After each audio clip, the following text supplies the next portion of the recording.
Hello friends, welcome आप सभी का एक बार फिर से आपके YouTube channel creation bye Ramesh पर। आज हम बात करेंगे क्लास 10 प्रश्नावली 3 दो चर वाले रैखिक समीकरण का जो भी इंट्रोडक्शन है, परिचय है, उसके बारे में बात करेंगे। और जो भी एक्सरसाइज है प्रश्नावली 3 की वो अपन नेक्स्ट वीडियो में पढ़ेंगे। ओके, तो स्टार्ट करते हैं अपना इंट्रोडक्शन। पहले इस चैप्टर में दो चर वाले रैखिक समीकरण, पहले रैखिक समीकरण एक नाम आ रहा है। रैखिक समीकरण किसे कहते हैं? रैखिक समीकरण जो भी अपने प्रश्नावली 2 थी उसके इंट्रोडक्शन में अपने रैखिक समीकरण किसे कहते हैं उसको पढ़ लिया है। फिर भी मैं बता देता हूँ, यह समीकरण जिनकी मैक्सिमम पावर, मैक्सिमम घात कितनी हो? एक होती है। कितनी होती है? एक होती है। उसे रैखिक समीकरण कहते हैं। जहां मैं एक उदाहरण लिखता हूँ रैखिक समीकरण का 3x+1। अब मैंने एक उदाहरण लिखा 3x+1। ये किसका उदाहरण है? रैखिक समीकरण का उदाहरण है। किसका उदाहरण है? रैखिक समीकरण का उदाहरण है। यहाँ पर 3x क्या है? एक चर बहुपद है जिसकी मैक्सिमम पावर कितनी है? एक है। कितनी है? एक है। इसलिए इसे क्या कहते हैं? रैखिक बहुपद कहते हैं। आगे हम इस चैप्टर में यहाँ देखो क्या दे रखा है, दो चर वाले रैखिक समीकरण। अब यहाँ पर कितने? दो चर वाले। अब ऐसे समीकरण जिनके अंदर दो चर आने चाहिए। अब इसके अंदर कितना आ रहा है? ओनली फॉर एक आ रहा है। कितना आ रहा है? एक आ रहा है। इसलिए इसे क्या कहते हैं? एक चर वाले रैखिक समीकरण कहते हैं। अब हम इनको क्या पढ़ना है? दो चर वाले रैखिक समीकरणों के बारे में पढ़ना है। और वो क्या होना चाहिए? युग्म होना चाहिए ना, दो चर वाले समीकरण युग्म। तो पहले दो चर क्या क्या हो सकते हैं? जैसे कि इसमें ओनली फॉर एक ही चर है। क्या है? एक्स है। दो चर यानी एक्स और वाई हो सकता है, और बहुत सारे अल्फाबेट्स हैं, A to Z तक के कोई भी हो सकता है। तो मैं यहाँ पर दो चर वाले रैखिक समीकरण का भी एक उदाहरण लेता हूँ। जैसे कि यहाँ इस 2y+3x+1। अब ये क्या हो गया? दो चर वाले रैखिक समीकरण हो गए। क्यों? इसके अंदर दो चर कौन से आ रहे हैं? एक तो y आ रहा है और एक क्या आ रहा है? x आ रहा है। तो ये क्या हो गया? दो चर वाले रैखिक समीकरण। अब दो चर वाले रैखिक समीकरण का क्या पढ़ना है? युग्म के बारे में पढ़ना है। तो पहला टॉपिक अपन डाल देते हैं, ये जो दो चर वाले रैखिक समीकरण युग्म। अब दो चर वाले रैखिक समीकरण युग्म क्या है? जिसका एग्जांपल मैंने बता दिया है 2y+3x+1। अब ये क्या है? दो चर वाले रैखिक समीकरण है जिसमें एक चर तो क्या आ रहा है? y आ रहा है, और एक दूसरा चर क्या आ रहा है? x आ रहा है। ओके, अब हम दो चर वाले रैखिक समीकरण के युग्म की बात करेंगे। किसकी बात करेंगे? युग्म की बात करेंगे। हर एक क्वेश्चन में आपको दो इक्वेशंस दी हुई आएंगी, दोनों को हल करना है। ठीक है, तो दो इक्वेशन, पहली इक्वेशन तो मैंने यहाँ पर एक एग्जांपल तो लिख दिया 2y+3x+1। अब एक दूसरी समीकरण का एक और उदाहरण ले लेता हूँ। जैसे मैं यहाँ पर ले लेता हूँ 7x+3y+7 = 0। ठीक है, यहाँ पर भी बराबर में 0। अब ये दोनों समीकरण, अब ये दो चर वाले रैखिक समीकरण का क्या ये एक युग्म है? इस प्रकार के हर एक क्वेश्चन में दो दो समीकरण आएंगी, उनको सोल्व करके अपन को आंसर्स निकालने पड़ेंगे। ठीक है, अब फर्स्ट हेडिंग आती है इसके अंदर। आगे नेक्स्ट हेडिंग है निरूपण। क्या है? निरूपण।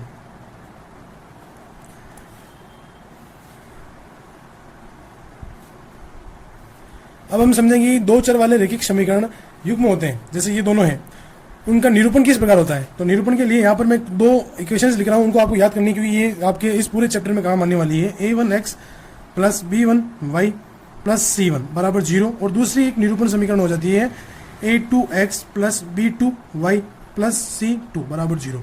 ठीक है, यहाँ पर a b c, ये a1 b1 c1 और ये a2 b2 c2 क्या है? आपके ये अचर पद है, और x और y क्या आपके चर पद होंगे। ठीक है, आप इन दोनों निरूपण समीकरण को अच्छे से याद करना, क्योंकि पूरे चैप्टर में इन्हीं की आवश्यकता पड़ने वाली है। अब हम आगे सोल्व करेंगे। अब हम आगे पढ़ेंगे दो चर वाले रैखिक युग्म समीकरण जो होते हैं उनको हल किस प्रकार से करना है और कितनी वीडियो हल करना है। तो हेडिंग है आपकी नेक्स्ट अगली, दो चर वाले रैखिक युग्म समीकरणों का हल।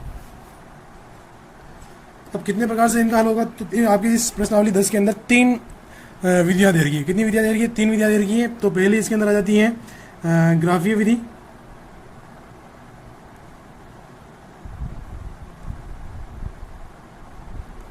दूसरी आ जाती है इसके अंदर प्रतिस्थापन विधि,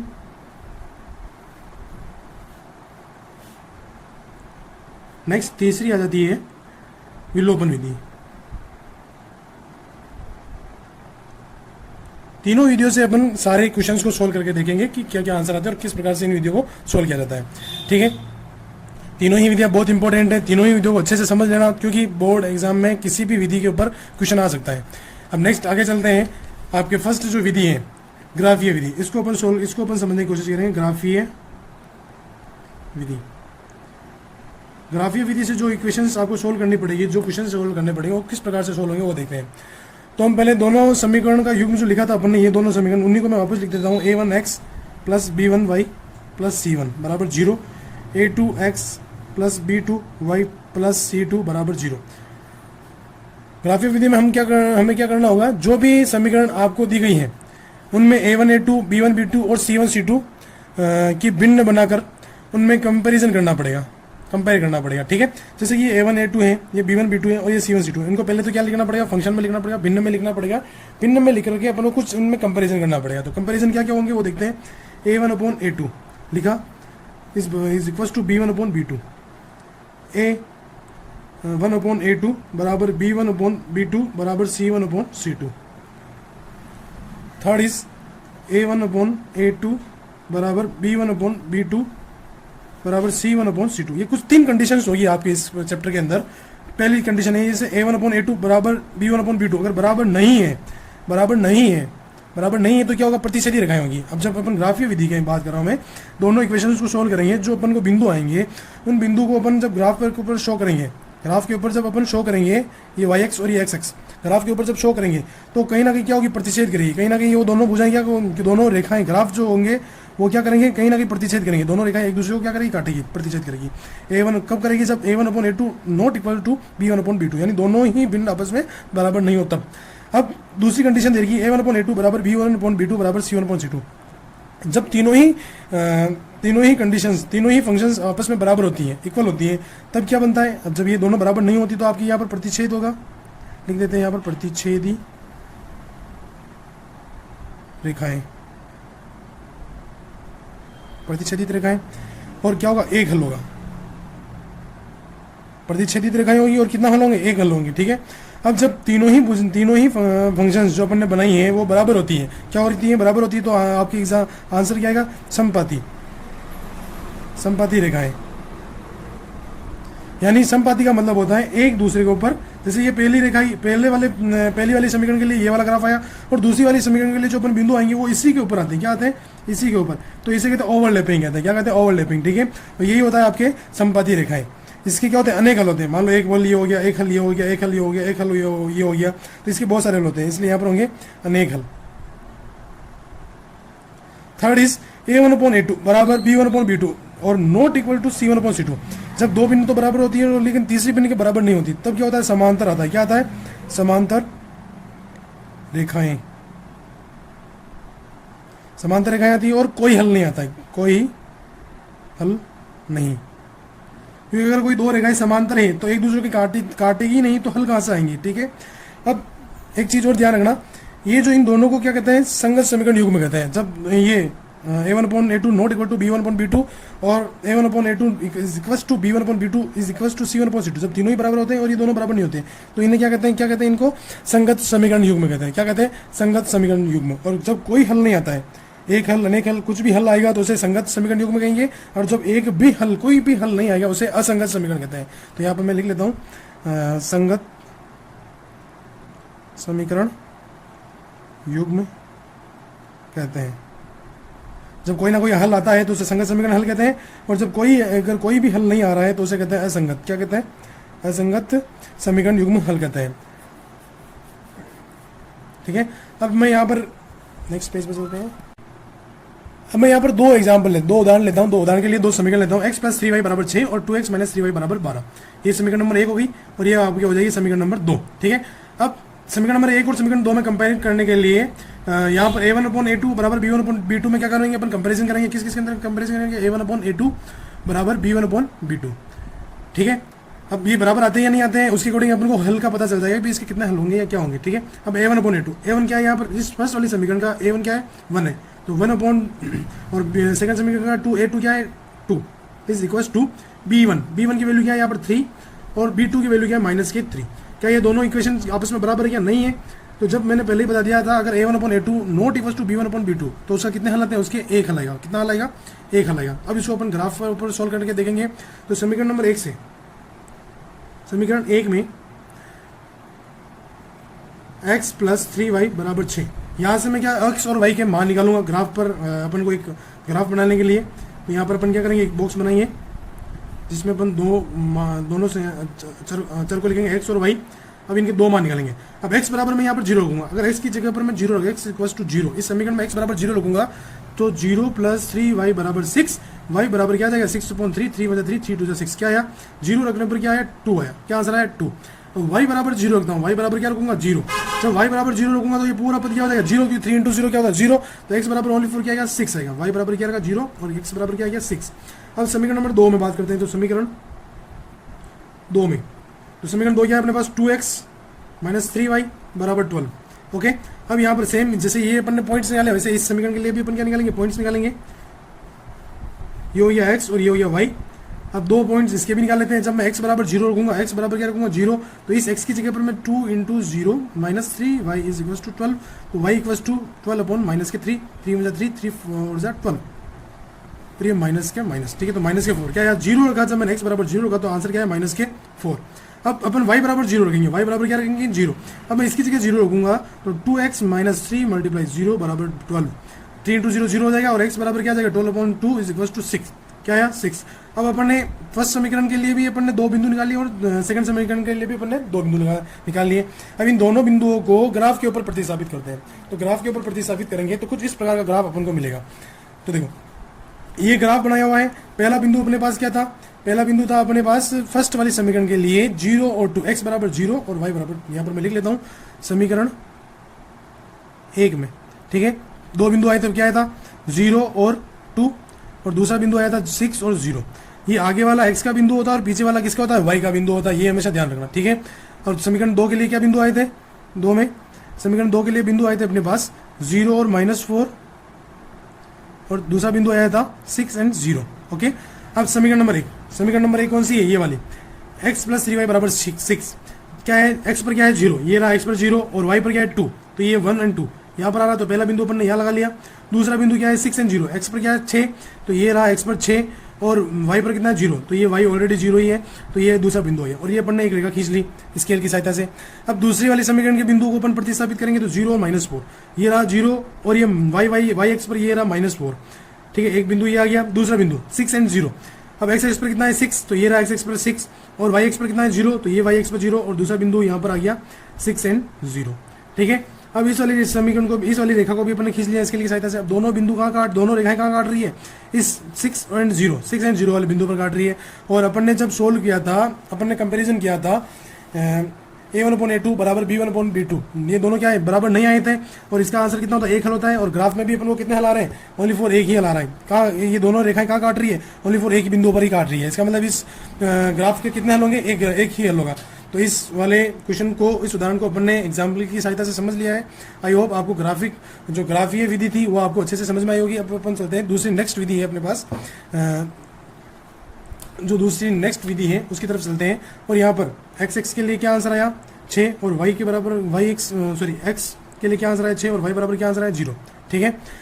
ग्राफ पर शो करने के बाद ये आंसर लेना है। अब चलते हैं नेक्स्ट विधि की तरफ। सेकंड वाली विधि है प्रतिस्थापन विधि। कौन सी है, प्रतिस्थापन विधि। नेक्स्ट है प्रतिस्थापन विधि। प्रतिस्थापन विधि का मतलब होता है आपको जो भी समीकरण दी गई है उनमें से x और y के मान निकाल करके, जिस समीकरण के आप मान निकालते हो उसके दूसरे समीकरण में उन्हीं के मान को आपको पुट करना है और आंसर निकालना है। जैसे अपन ने दो उदाहरण के लिए 2 समीकरण ली थी, वही अपन वापस लिख रहे हैं यहाँ पर। उदाहरण बराबर x प्लस 3y बराबर 6 और दूसरी समीकरण थी 2x माइनस 3y बराबर 12। ये आपके समीकरण नंबर 1, ये आपके समीकरण नंबर 2। अब समीकरण नंबर 1 से समीकरण 1 में, अब समीकरण नंबर 1 में मैं यहाँ से x का मान निकालूंगा तो x प्लस 3y बराबर 6, x बराबर 6 माइनस 3y, 3y को पक्षांतर करेंगे तो क्या हो जाएगा माइनस के 3y। अब यहाँ से मैं इस x की वैल्यू को, इस x के मान को कहा समीकरण नंबर 2 में रखूंगा, तो x के मान को समीकरण 2 में रखने पर, अब इस समीकरण 2 में अपन x के मान को रखेंगे तो यहाँ पर 2 ब्रैकेट x की वैल्यू क्या है 6 minus 3y bracket close is equal to, sorry यहाँ पर माइनस के 3y है तो ये माइनस के 3y लिख लेता हूँ मैं यहाँ पर, बराबर 12। अब जब ब्रैकेट ओपन करेंगे तो ये 2 अंदर क्या होगा मल्टीप्लाई होगा, तो 6 two 12 minus 3 two 6 y minus 3y बराबर 12 को पक्षांतर करेंगे और इन दोनों माइनस की संख्याओं को जोड़ेंगे तो माइनस के 9y बराबर 12 माइनस 12 बराबर क्या आ जाएगा 0। और यहाँ से y की वैल्यू क्या आ जाएगी, y is equal to 0 upon minus के 9, 0 अपॉन माइनस के 9 इज इक्वल टू 0। तो y की वैल्यू क्या आई 0। और आपको ये देखो अपन ने जब ग्राफी विधि से सोल्व किया था तब भी y का मान कितना आया था 0। अब यहाँ से अपन x का मान निकालेंगे। अब y के मान को 0 को y बराबर 0 को समीकरण 1 में रखने पर, अब समीकरण 1 क्या है अपने पास, x प्लस 3y बराबर 6। अब y की जगह पर मैं क्या रखूंगा 0, तो x plus 3 bracket 0 is equal to 6, x plus 0 बराबर 6। तो x बराबर कितना आ गया 6। यहाँ से अपने को y बराबर कितना आ गया 0 और x बराबर कितना आ गया 6। ठीक है, आई होप आपको प्रतिस्थापन विधि भी समझ में आ गई होगी। अब चलते हैं नेक्स्ट विधि की तरफ, विलोपन विधि, जो आपकी थर्ड नंबर है। थर्ड है विलोपन विधि। वापिस सेम उदाहरण लेंगे अपन और देखते हैं विलोपन विधि में क्या करना है। उदाहरण बराबर x plus 3y minus 6 3x plus 3y बराबर 6 समीकरण नंबर 1 है। और समीकरण नंबर 2 क्या है 2x माइनस 3y बराबर 12। ये हो गया समीकरण नंबर 2। अब विलोपन विधि में क्या होता है, आपको क्या करना है, दोनों समीकरणों को घटाना है। क्या करना है, घटाना है। तो पहले अपन दोनों समीकरणों में घटाएंगे कब, जब x की वैल्यू या y की वैल्यू दोनों समीकरणों में या तो x के मान या y के मान बराबर हो जाएंगे, तब अपन घटा सकते हैं, ताकि उनमें से एक पूरा मान कट जाएगा और वहां से किसी ना किसी एक x या y का मान अपन को प्राप्त हो जाएगा। तो यहाँ पर देखो, यहाँ पर क्या है x और इसमें क्या है 2x, इसमें क्या है 3y और इसमें क्या है माइनस के 3y। अब आप तो बोलोगे सर वैसे ही घटा लो ना, 3y बराबर है, लेकिन ये माइनस का और ये किसका प्लस का है, तो मैं इस x को बराबर कर रहा हूँ। तो समीकरण नंबर 1, समीकरण 1 को 2 से गुणा करने पर, आप समीकरण नंबर 2 को भी कर सकते हो -1 से गुणा करके। ठीक है, -1 से गुणा करोगे तो ये माइनस का हो जाएगा, ये प्लस का हो जाएगा और ये माइनस का हो जाएगा। आप दोनों ही इक्वेशन में कुछ ना कुछ चेंज कर सकते हो, उससे कोई फर्क नहीं पड़ता है, आंसर सेम आएगा। लेकिन मैं समीकरण नंबर 1 को 2 से गुणा करके उसमें चेंजेस कर रहा हूँ। तो 2 कोष्टक x प्लस 3y बराबर 6। अब x को अंदर गुणा करेंगे तो 2x प्लस 2 3 6y बराबर 6 दूनी 12। ये हो गया समीकरण नंबर 3। अब समीकरण 3 में से 2 को घटाने पर, 3 में से क्या करूंगा मैं, 2 को घटाऊंगा। तो समीकरण नंबर 3 क्या है अपने पास 2x प्लस 6y बराबर 12। और समीकरण नंबर 2 क्या है अपने पास 2x माइनस 3y बराबर 12। ठीक है, अब घटाना है, घटाने का मतलब बाकी करनी है, तो बाकी करेंगे। तो ये प्लस की संख्या किसकी हो जाएगी, माइनस की। ये माइनस का चिन्ह क्या हो जाएगा प्लस में, और ये प्लस का चिन्ह किस में बदल जाएगा, माइनस में। यानी चिन्ह क्या हो जाते हैं, उल्टे हो जाते हैं। तो ये 2x है तो 2x कट जाएगा, क्योंकि ये प्लस का ये माइनस का है। अब 6y और 3y दोनों जुड़ जाएंगे, तो यहाँ से आ जाएंगे 9y बराबर 12 में से 12 गया तो 0, या फिर इसको भी काट सकते हो, तो यहाँ पर मैं लिख लूंगा 0। अब y बराबर क्या आ जाएगा अपने पास, y बराबर यहाँ से 0/9 बराबर 0। और y का मान ग्राफीय विधि और प्रतिस्थापन विधि में भी y का मान क्या आया था, 0 ही आया था। अब मैं सेकंड y के मान को क्या करेंगे अपन, y के मान को समीकरण, आप चाहे 1 मेरे को, चाहे 2 मेरे को, चाहे 3 मेरे को, किसी भी समीकरण मेरे को x का मान बराबर ही आने वाला है। समीकरण में यहाँ से 1 में रखता हूँ, 1 में रखने पर। ठीक है, अब x प्लस 3, y का मान क्या है 0, कोष्टक 0 बराबर 6, x बराबर 3 × 0 तो 0 हो गया बराबर 6, और x बराबर कितना आ गया 6। ये विलोपन विधि है आपकी, समझ में आ गया हो, आई होप आपको समझ में अच्छे से आया होगा। अगर ये इंट्रोडक्शन वाला चैप्टर आपको अच्छे से समझ में आया हो तो इस वीडियो को ज़्यादा से ज़्यादा शेयर करें आपके सहपाठियों के साथ। और अगर आप इस चैनल पर नए आए हो तो प्लीज़ इसे सब्सक्राइब करें, ओके। और जो भी कमेंट आपकी इच्छा है आप प्लीज़ कमेंट सेक्शन में जरूर बताएं कि वीडियो अच्छा लगा नहीं लगा, क्या चीज़ कमी है क्या नहीं, सब कुछ प्लीज़ कमेंट सेक्शन में जरूर कमेंट करके बताएं। Thanks for watching.